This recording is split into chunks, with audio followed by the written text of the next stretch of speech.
My name is Leah Downs, I'm from Athlone and I'm studying the Bachelor of Science and Honours in Global Business and Pilot Studies here at MTU.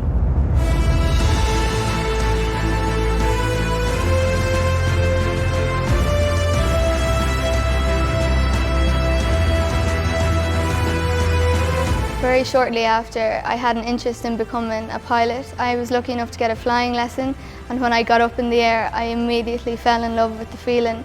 That's when I knew I wanted to become a pilot. My first year is doing a business degree on campus here at MTU.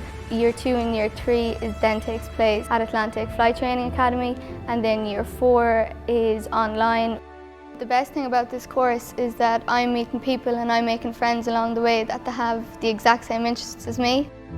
I'm really enjoying this course so far. All the classes and all my modules are great and I'm getting on with everyone. It's just a really good experience so far. My name is P.O. Fenton and I'm Head of the Department of Marketing and International Business at Munster Technological University. Together with our partners, the Atlantic Flight Training Academy, we're delighted to offer this new programme, the Bachelor of Science Honours in Global Business with Pilot Studies, a specially designed programme for people aspiring to becoming pilots. By undertaking this degree, students will be able to use their experience at MTU to build on the soft and hard skills that are essential to becoming a pilot. Cork is Ireland's second largest city and home to a vibrant student population, as well as Cork International Airport, which is situated 10 minutes from the university campus.